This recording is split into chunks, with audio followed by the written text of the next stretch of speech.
அப்பம் கொடுக்கப்பட்டுச்சு. அந்த 2 சாமுவேல் 6ஆம் அதிகாரம் 19ஆம் வசனத்துல பாத்தீங்கன்னா, அங்க அப்பம் கொடுத்தாங்க, இறைச்சி கொடுத்தாங்க, திராட்சை ரசம் கொடுத்தாங்க. எல்லாத்தையும் வாங்கி என்ன பண்ணாங்க? சாப்பிட்டாங்க, ஆசீர்வதிக்கப்பட்டாங்க. பட்டவங்க யாரும் எங்க வரலையா? எங்க வரல? பிரகாரத்திலேயே இருக்கணும்னு விரும்புறவங்க ஆசரிப்பு கூடாரத்துக்கு வரல. அந்த வசனம் எப்படி முடியுது? எல்லாரும் வீட்டுக்கு திரும்பி போனாங்க. இன்னைக்கு நிறைய பேர் அப்படிதான் வந்து உலக பிரகாரமான காரியத்தையே சாப்பிட்டுட்டு, இந்த ஆசீர்வாதம் அப்பா ஆறுதலான வார்த்தை கிடைச்சதா, ஐயோ சுகம் கிடைச்சிருச்சா, போதும் அப்பா நிம்மதி, இன்னைக்கு ஆராதனை சூப்பரா இருந்துச்சு. எப்படி பரலோகம் போக முடியும்? எப்ப பரிசுத்த ஸ்தலத்துக்குள்ள போறது? பிரகாரத்துல நீங்க இருந்தீங்கன்னா வருவீங்க, வீட்டுக்கு போயிடுவீங்க, ஒரு நாளும் மகிமைக்குள்ள பிரவேசிக்க முடியாது. ஹல்லேலூயா. இயேசு கிறிஸ்துவோடு 12 சீடர்கள் இருந்தாங்க. அதுல 9 பேரு கீழே இருந்தாங்க, 3 பேரை கூட்டிட்டு போனாரு. மறுரூப மலையில போகும்போது அவர் மாத்திரம்தான் மறுரூபமானார். அந்த மறுரூபத்தை பார்க்கறது பரிசுத்த ஸ்தலம். மறுரூபத்தை பார்த்தாதான் மறுரூபமாக்கப்படுகிற அனுபவத்துக்குள்ள போக முடியும். பிரகாரத்துல 9 சீஷர்கள் உட்கார்ந்து இருந்தாங்க.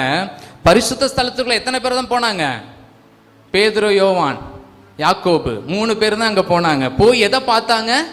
மறுரூபமாக்குகிற அனுபவத்தை நீங்க எங்க பார்க்க முடியும்னா பரிசுத்த ஸ்தலத்துல தான் பார்க்க முடியும். ஆனா ஒருத்தர் தான் மறுரூபமானார். இஸ்ரவேல் ஜனங்களை பாருங்க, பாகாலுக்கு முடங்காத 70 தீர்க்கதரிசி சீஷர்களை மோசே எழுப்பினா. 70 பேர் மலைக்கு கீழே இருக்கிறாங்க, 3 பேர் மலைக்குள்ள போறாங்க, மலைக்கு மேல போறாங்க. யாரெல்லாம்? மோசே, ஊர், ஆரோன். மலைக்கு மேல போனதுக்கு அப்புறம் 2 பேர் அந்த மகிமையை பார்த்து அப்படியே நிக்கிறான். மோசே மட்டும்தான் மகிமைக்குள்ள பிரவேசிக்கிறான். பாத்தீங்களா? திரளான கூட்டம் இன்னைக்கு உலகம் எங்கும் இந்த காலை வேளை ஆராதிச்சுட்டு இருக்கு. எத்தனை பேர் பரிசுத்த ஸ்தலத்துக்குள்ள இருக்கிறோம்? எத்தனை பேர் மகா பரிசுத்த ஸ்தலத்துக்குள்ள போவதற்கு தகுதி உள்ளவர்களா இருக்கிறோம்? ஃபில்ட்ரேஷன் நடக்குதா? இந்த யோவான் சீஷனை குறித்து அன்பின் சீஷன் சொல்லப்பட்டு, இயேசுடைய மார்பிலேயே சாஞ்சிட்டு இருந்த சீஷன். அந்த அப்போஸ்தலருடைய நாட்கள்ல ஆவியானவருக்காக காத்துட்டு இருக்கும்போது இவனே ஆவியானவர் என்ன பண்ணாரு? நிரப்புனாரு. அந்த பரிசுத்த ஆவியானுடைய துணையை கொண்டு யோவான் வேதத்துல 4 புத்தகங்களை எழுதியிருக்கிறார் இல்லையா? யோவான் பரிசுத்த ஆவியானுடைய உதவியோடு எத்தனை புத்தகத்தை எழுதினாரு? என்னெல்லாம் சொல்லுங்க பாப்போம். யோவானுக்கு எழுதின சுவிசேஷம் 1 யோவான், 2 யோவான், 3 யோவான்.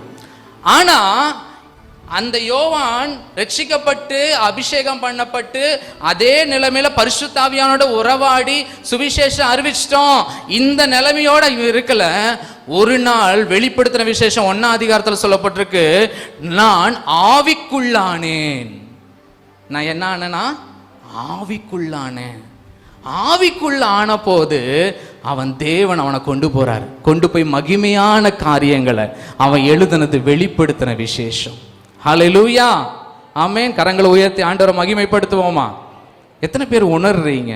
அவன் பரிசுத்த ஆவியானவரால் நிரப்பப்பட்ட போது பரிசுத்த ஆவியானவரோடு எழுதினது சுவிசேஷம், இட்ஸ் a gospel. ஆனா அவன் ஆவிக்குள்ளாகி பரிசுத்த ஆவியானோடு அப்படி ஒன்றிணைஞ்சிட்டான். பாத்தீங்களா? மகிமையான காரியங்கள், இன்னும் நடக்க போற காரியங்கள், பின்னாட்களில் நடக்க போகிற மகிமையான காரியங்கள். பரலோகம் எப்படி இருக்கு, அங்க எப்படி ஆராதனை நடக்குது, ஆண்டவர் எப்படி வீட்டிருந்தார், அவருடைய உருவம் எப்படி இருந்தது, அவர் எப்படி உலாவினார், யாரெல்லாம் அங்க இருந்தாங்க, வெளிப்படுத்தின விசேஷம் எப்போ உங்களுக்குள்ள வரும்னா, எப்போ ரெவலேஷன் கிடைக்கும்னா நீங்க ஆவியானோடு இணைக்கும் போதுதான். பிரகாரத்துல இருக்கிற வரைக்கும் பரிசுத்த அனுபவமே கிடைக்காது. பரிசுத்த ஸ்தலத்துல இருக்கிற வரைக்கும் நீங்க மற்றவர்களுக்கு வேணா சுவிசேஷம் சொல்லலாம், ஓரளவுக்கு சாட்டிஸ்ஃபை இருக்கலாம். ஆனா அதோட நின்று விடக்கூடாது. தேவ பிள்ளையே, நீ மகா பரிசுத்த ஸ்தலத்தின் அனுபவத்திற்குள்ள வர வேண்டும் என்று ஆண்டவர் விரும்புகிறார். எத்தனை பேர் ஹல்லேலூயா, ஆமென்? கேளுங்க, இந்த அந்த வார்த்தை வரும்போதே உங்க உள்ளம் ஜெபம் பண்ணிட்டே இருக்கணும். ஆண்டவரே, உள்ளே அழைத்து செல்லும்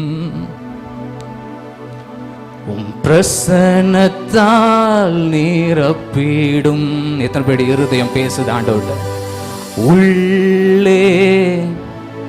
இவ்வளவுதான் சத்தமா? தாகத்தோடு கமா. உம் பிரசன்னத்தால் நிரப்பிடும், இன்னும் கேட்ட கேட்ட சேர்த்து கொள்ளுமே. பட்ட நாயகா இன்னும் கேட்ட சேர்த்து கொள்ளுமே. ஜீவன் தந்த ரட்சகா. எத்தனை பேர்